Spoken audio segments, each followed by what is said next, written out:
Bienvenue sur le podcast Fais voyager ton entreprise. Cette semaine, on a le grand plaisir de recevoir un architecte de l'âme qui met de la lumière dans le chaos. Bon, qu'est-ce que ça fait et comment qu'elle le fait, ça? Comme d'habitude, on va le savoir à la fin. Mais c'est aussi une grande voyageuse, donc on a le grand plaisir de la recevoir cette semaine. Fais voyager ton entreprise, le podcast commandité par Voyage Déductible qui organise des voyages, formations en immersion. Si tu aimes le podcast, je t'invite à le partager et à le commenter sur ma chaîne YouTube du podcast Fais voyager ton entreprise. Merci de faire partie de mon univers et c'est parti. Bonjour Mélissé, comment vas-tu? Ah, ça va tellement bien. J'adore parler de voyage. Je suis contente d'être là. Excellent. Donc, dis-moi, Mélissé, quand je t'ai posé la question, quel a été ton plus beau voyage? Parce que tu es une grande voyageuse personnelle. Comment tu as fait ton choix pour nous décrire ton plus beau voyage aujourd'hui?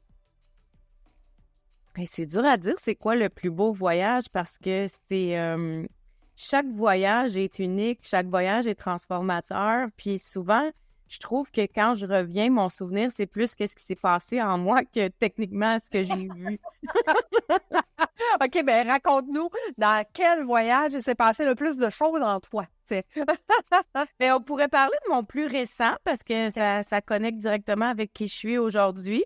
Fait que j'arrive de l'Égypte. J'ai été passer pas l'hiver, 4 semaines en Égypte, partie à Noël, revenue fin janvier. Et j'ai vraiment fait le tour de l'Égypte en sac à dos avec mon conjoint. OK, cool. Et dis-moi, premièrement, pourquoi l'Égypte? Parce que ma marraine vient de l'Égypte, elle est née là-bas et depuis que je suis toute petite, c'est mon rêve de goûter à ses racines, de me connecter un peu plus à elle. Et elle me racontait des histoires, c'est décoré comme un musée chez eux, fait que c'était vraiment un grand rêve de découvrir toute cette histoire, philosophie, tout ça qu'il y a derrière, tout ce qui vient de l'Égypte antique. OK. Avant de partir pour ton voyage, qu'est-ce que tu voulais absolument voir ou vivre là-bas? Puis durant le voyage, est-ce que ça a été la même chose? Je voulais voir une tombe. Je voulais être dans une pyramide avec des murs, avec des hiéroglyphes, toucher à ça, puis me sentir propulsée quelque part. Puis rendu là-bas, as-tu vécu ça?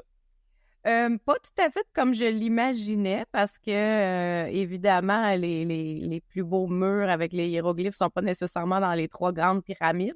Mm-hmm. Donc, j'ai pas vécu exactement ce que je croyais, mais j'ai vécu ce que je voulais parce que, étant sur place, j'ai vu qu'il y avait des places pour voir ça, des sites spécifiques pour aller toucher les murs, aller voir des hiéroglyphes. Puis, j'ai été dans les ruines plus anciennes parce que les restaurés, on voit bien qu'ils sont redessinés. Fait que moi, je voulais être vraiment là, dans l'ancien, là, tu sais, dans la vraie ruine. Oui, c'est ça, tu sais, j'ai eu le plaisir d'aller en Égypte avec mon conjoint pour son anniversaire de ses 50 ans. C'était son rêve d'aller s'asseoir devant les pyramides. Fait que je comprends ce que tu dis, là, tu sais, d'être dans un temple puis de vivre je dirais l'effervescence, mais en fait, c'est de vivre tout ce qui se passe, là. C'est comme indescriptible. Mais raconte-nous, toi, dans ce voyage-là, qu'est-ce qui a été le plus transformateur pour toi?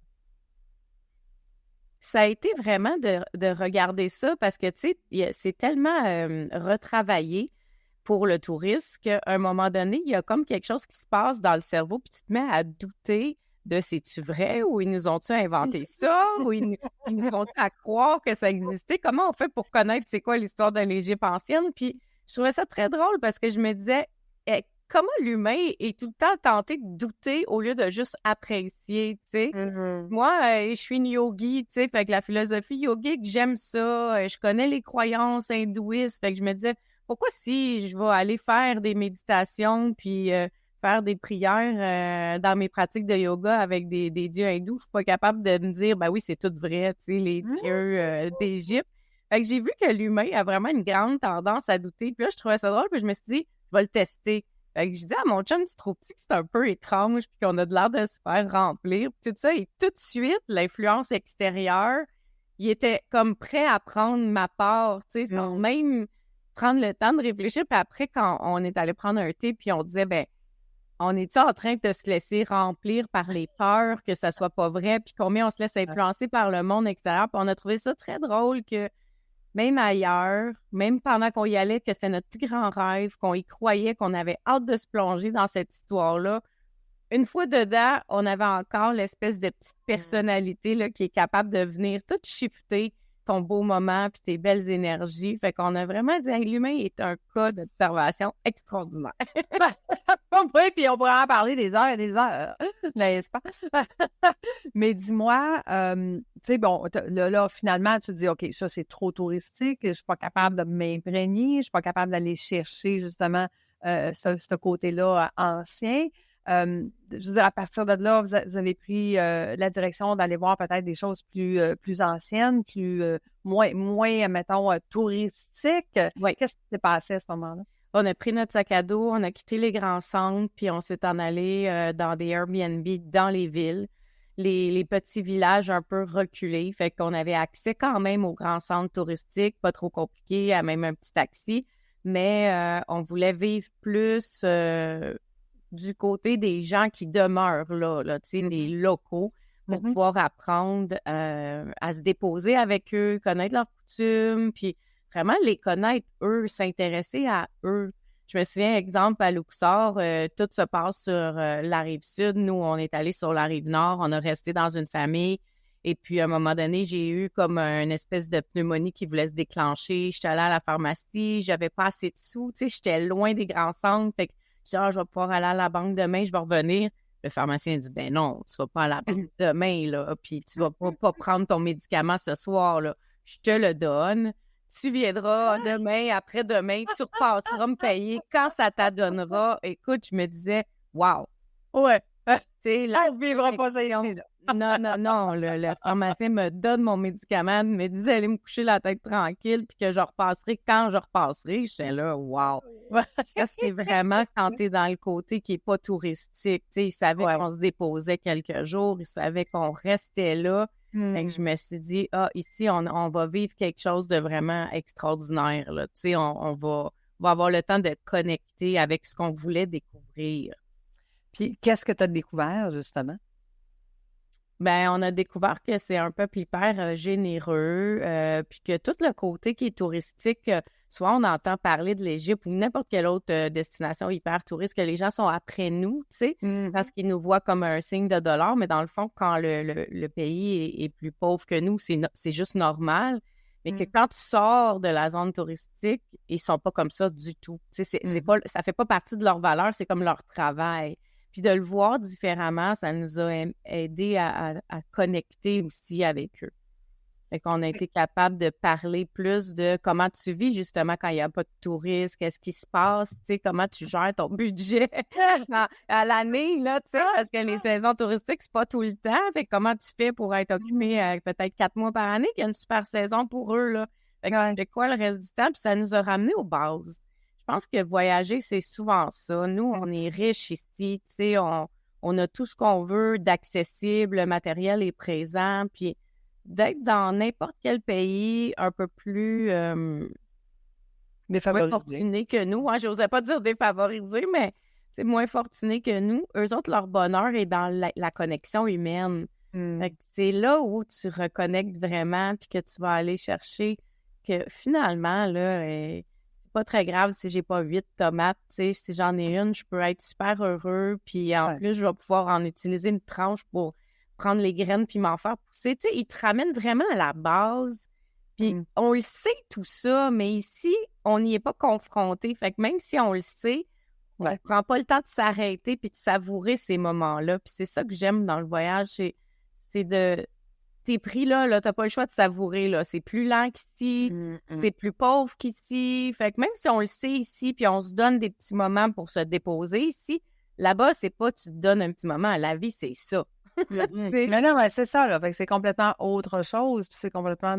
Puis tu sais, le troc, ben, eux autres, ils n'ont pas le choix, là. Ça fait partie de leur vie, justement, pour être capable de survivre. Hein? Si moi, j'ai quelque chose, puis que je l'ai en abondance, puis que je peux l'échanger contre autre chose que j'ai pas, ben, c'est ça qui va faire que je vais survivre, ou je vais bien manger, ou je vais bien vivre, là. Fait qu'effectivement, ça fait vraiment différent. Si je te dis l'Égypte, ça goûte quoi? L'Égypte, ça goûte épicé. Ouais, ça aussi, c'est différent. Hein? Mais là, j'ai trouvé ça savoureux parce que j'ai trouvé que, vu que ma marraine est égyptienne, tu sais, il n'y avait pas de surprise dans la nourriture pour moi. Puis c'est pas tout le monde qui va être d'accord avec moi, mais pour moi, au niveau de la gastronomie, c'est un de mes meilleurs voyages, là. OK. J'ai vraiment super bien mangé parce que je suis sortie des grands centres. J'étais allée dans des restaurants où est-ce que c'était des 8 services, puis au bout du compte, c'était un tout petit prix, puis tu goûtes à tout. Et j'aime leur façon de manger. 1000 plats sur la table, tout comme un petit peu des petits tapas, plein de sortes de houmous, de purée, de ci, de ça, de salade, plein de légumes, puis tout le monde mange, tout le monde pige dans les plats, puis tu manges avec tes mains. C'est magnifique. À la base, on retourne à la base. On va se le dire. Tu vas pas aller habiller en blanc. Ce genre. Et si je te dis, Mélissa, qu'est-ce que tu as vu qui était le plus beau pour toi? Les gens, parce que les gens, ils osent être qui ils sont. Ils s'habillent colorés, tu sais, même s'ils n'ont rien, ils expriment leur divinité. C'est magnifique. Ils sont fiers de qui ils sont. Ça, c'est une grande leçon de dire, ouais, tu sais, même si j'ai le goût de porter un pantalon mou aujourd'hui, je suis capable d'avoir quand même les épaules droites puis d'être fière de qui je suis, tu sais. Même si j'ai pas les plus beaux souliers de l'année, je suis capable de regarder en avant de moi puis croiser des regards quand je marche. C'est ce que j'ai trouvé de plus beau de ces gens-là. C'est que ils sont fiers de qui ils sont. Leur profondeur, en fait, là, la profondeur de l'âme, là, tu sais, que je veux dire, c'est pas le paraître, mais l'être. Ouais. Une petite anecdote, là, notre sac à dos, à un moment donné, le sac à dos de mon conjoint, en fait, il a lâché. Puis là, on s'est dit, bon, on va aller magasiner comme tout bon nord-américain, tu sais, on va aller acheter un autre sac. Puis après, on s'est dit, hey, tout à coup, ça serait pas une aventure, le sac à dos qui lâche. Fait qu'on s'est en allé en ville, loin des grands centres, loin des centres d'achat. On est allé traverser la ville pour aller trouver un petit bazar dans un petit village, un bazar local, là, pas un souk touristique. On a demandé jusqu'à temps que quelqu'un nous pointe vers un cordonnier. Et, on a été faire réparer. Le cordonnier nous a assis avec lui dans sa shop, nous a offert le thé. Ah oui. On en a profité pour faire réparer, recoller des semelles de souliers, un bout de zip de ma sacoche. Écoute, tant qu'à être là, c'était un vrai professionnel. Il voyait tout qu'est-ce qu'on pouvait réparer. OK. Quand on est parti, après avoir réparé tout ça, après nous avoir offert le thé, il nous a juste fait payer le 5 $ qu'il nous avait dit pour le sac. Wow! C'est quelque chose, hein? C'est quelque chose. Je pense que ça nous réconcilie avec l'humain. Ouais. Parce que, tu sais, comme tu le dis, ici, nord-américain, on oublie souvent qu'il y a un humain devant nous, puis qu'on a juste à prendre le temps, hein, des fois, le temps d'écouter, le temps. Puis, tu sais, ça m'amène un peu à ce que tu fais. Tu sais, tu dis que tu mets de la lumière dans le chaos. Est-ce que c'est un peu ça que tu vas rechercher dans les voyages? Le côté, justement, de dire, ben, tu sais, quand on revient à la base, là, c'est ça, la lumière? Oui, exactement. Je l'enseigne, puis quand je vais en voyage, j'ai l'impression de me mettre dans le bain. Comme ça, je vais vraiment expérimenter ce que j'enseigne puis ce que je prône. Fait que ce que je veux faire avec l'architecte de l'âme, c'est pas juste d'être une maîtresse d'école, c'est de dire j'ai aussi des anecdotes en lien avec ce que je dis. J'ai testé mes théories, j'ai été mon propre cobaye. Puis en plus, je m'amuse à me déstabiliser quand je vais en voyage pour voir comment je vais réagir. Parce que c'est facile pour moi d'être alignée ou d'être zen dans mon quotidien. J'enseigne ça, tu sais. Mais le caractère, il sort là, quand t'es dépaysé, là, quand t'as plus tes balises, quand t'as plus tes repères. Exact. C'est ça qui est le fun. C'est pour ça qu'on a des réactions quand l'autre nous pique. C'est là qu'on se fait « wow, wow, wow, là, je vais avoir une réaction, je suis déstabilisée. » Puis, tu sais, dans notre quotidien, souvent, ben c'est facile parce que nos amis nous connaissent puis ils veulent pas tant nous faire réagir. Tandis qu'en voyage, il y a des étrangers qui te font réagir. Il y a des situations qui te font réagir. Fait que c'est pour moi, le voyage, c'est un incubateur justement d'observation pour aller voir c'est quoi, moi, ma spontanéité, comment elle a évolué d'un voyage à l'autre, c'est quoi ma capacité d'adaptation, de gestion de stress, tu sais. Fait que, puis aussi, ce que j'adore le plus dans les voyages, ben dans toutes les histoires, là, mais dans le voyage, c'est encore plus drôle parce que tu reviens d'un voyage avec les gens avec qui tu as été, puis tu as autant d'histoires que de nombre de personnes. Oui, ça, écoute, moi, j'ai eu un coach à un moment donné qui disait, tu sais, il dit, Lucie, je mets une pomme entre toi puis moi, puis il dit, de mon côté, la pomme, elle est super belle, puis il dit, de ton côté, il y a une bouchée qui est déprise il y a 3 jours. Et il dit, tu me demandes, est-ce qu'elle est bonne, la pomme? Ben oui, elle est super bonne. Je te demande, est-ce qu'elle est bonne? Ben non, elle n'est pas bonne. Il dit, il faut que tu tournes la pomme, hein, pour voir. Mais il dit, pourtant, on a la même pomme devant nous, là. C'est qu'on n'a pas les mêmes lunettes. Hein, puis on n'a pas le même côté, puis on n'a pas le même prisme de connaissance quand on regarde cette pomme-là. Fait que, tu sais, ça me fait penser à ça, hein, me penser à dire qu'effectivement, puis en voyage, on dirait que c'est encore plus. On dirait qu'on a vu tellement d'affaires qu'on ne retient pas les mêmes affaires. Oui. Mais... Ça pour une dernière anecdote. Oui. Quand je suis allée dans le village natal de ma marraine, je me suis trompée d'adresse. J'ai demandé son adresse pour retrouver sa maison. OK. Je voulais vraiment y faire un appel vidéo Messenger devant sa maison d'enfance pour lui faire une surprise. Fait que j'avais une adresse, puis je pars, puis ça nous a pris comme toute l'après-midi se rendre là, plein de stations d'autobus, puis en plus, on le fait pas au luxe, là, on le fait à l'égyptienne, fait que autobus, tramway, à pied, tout ça, fait que on arrive à cette adresse-là, on appelle et elle me dit c'est pas là du tout. Oh! Excuse-moi, je t'ai fait une surprise. Je suis pas devant la bonne maison. Est-ce que vous étiez loin ou proche? Ben, ça nous a pris l'après-midi, tu sais, fait qu'on a passé comme 4-5 heures là-dessus. Et là, c'était très drôle parce que sur le moment présent, là, quand elle a dit c'est pas la bonne maison, mon chum était dévasté. Il avait manqué sa mission. Tu sais, c'est comme pour lui, là, c'était un événement hyper triste. Tandis que pour moi, on venait de se débrouiller dans un quartier où il n'y avait pas un Égyptien qui parlait ni anglais ni français. On avait pris des tuk-tuk, on s'était trompés, on a essayé. Pour moi, c'était l'aventure. Oui. Et pour ma marraine, c'était comme, vous êtes donc bien touchant d'avoir essayé. Tu sais, elle, même si on n'avait pas réussi, le fait d'avoir eu cette idée-là, elle nous trouvait super mignons, puis elle a trouvé ça touchant. Ça lui a fait autant plaisir que si on avait réussi. Ben, c'est là que j'ai vu que la même histoire pour 3 personnes, c'est pas vécu pareil du tout. Puis je me suis dit, wow, tu sais, comment on peut apprendre de nos voyages à avoir encore plus de compassion pour les autres, plus de sympathie ou d'empathie pour leur version de leur histoire. Parce que pour mon chum, c'était sa vérité, là. Ouais. C'était vrai, là, il y avait un échec pour lui, tandis que moi, j'étais comme « Yes, quelle aventure! » Tout à fait. Mais quel bagage t'as ramené de l'Égypte avec toi?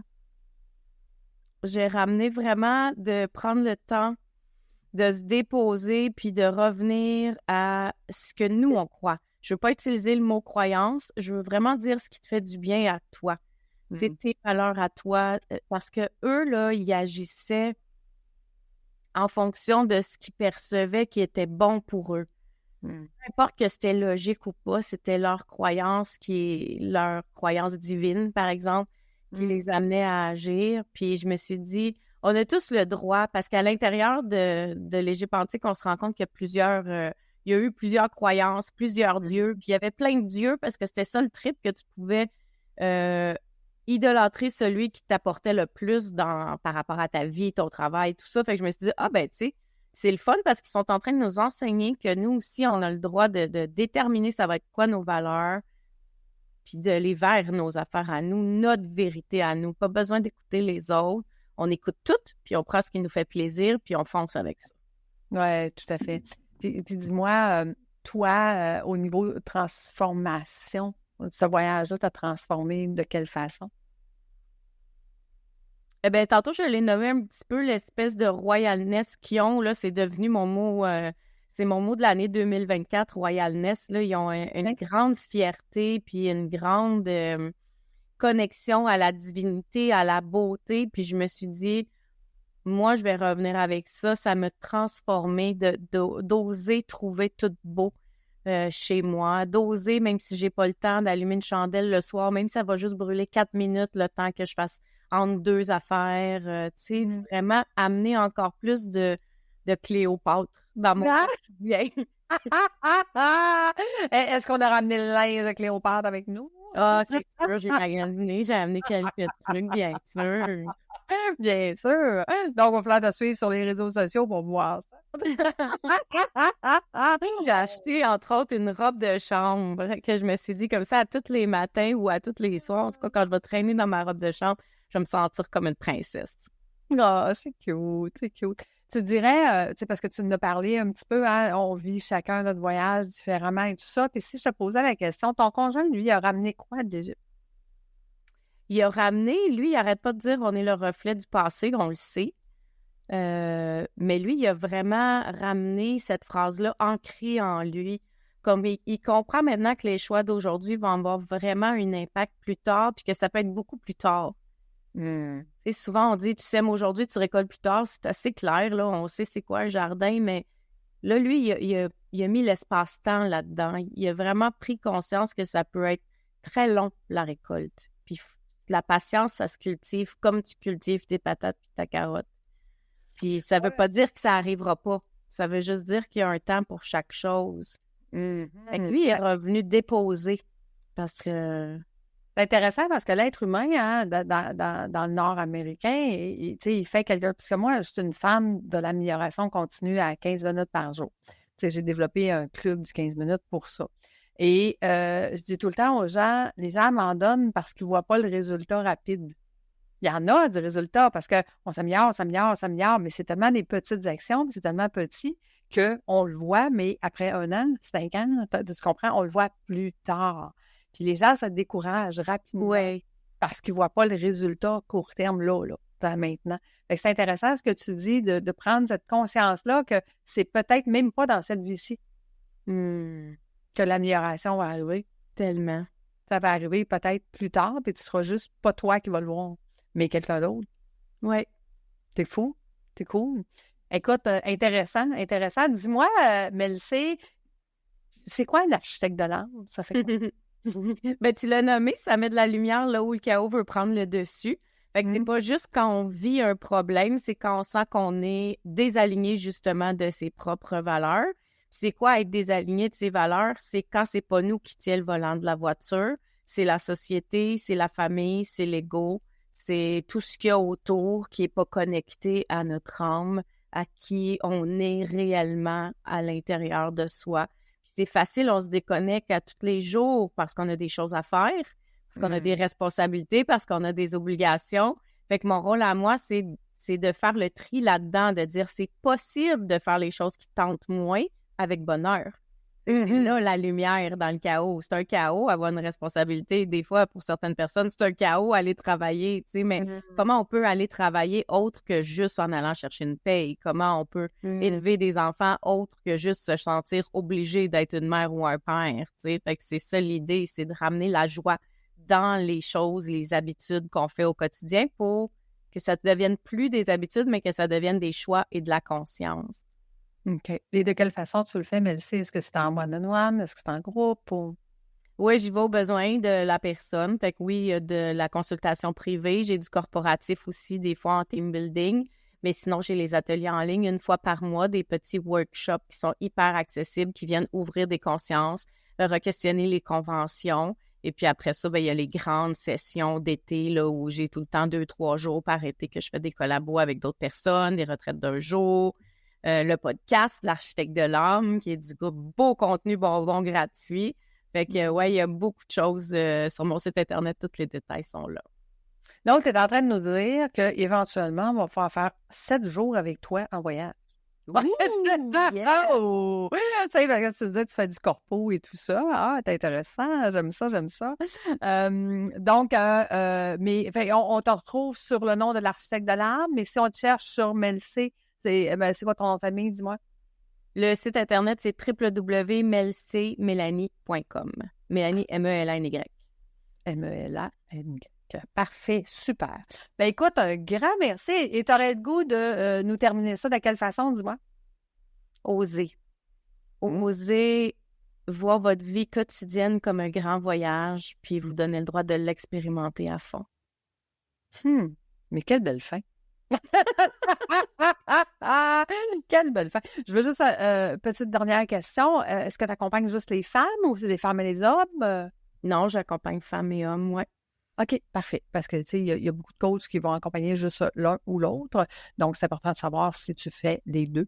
Fait que c'est très, très intéressant. Mais merci d'avoir été avec nous. Je l'apprécie énormément. Tu sais, moi, tu m'as dit, là, je vais parler d'Égypte. J'ai fait comme, oui, je veux revivre l'Égypte. C'était comme, ça, en fait, c'était très égoïste quand je t'ai dit oui. Je voulais juste qu'on parle d'Égypte. Mais j'ai passé un très bon moment avec toi. Je te remercie infiniment. Merci aux auditeurs d'avoir été avec nous jusqu'à la fin. Donc, on vous invite à mettre des commentaires sur ma chaîne YouTube. Puis, ça va nous faire un grand plaisir, moi et Nancy, de vous répondre à vos commentaires. Donc, nous, on se donne rendez-vous la semaine prochaine. Merci tout le monde. Merci, Nancy. À bientôt.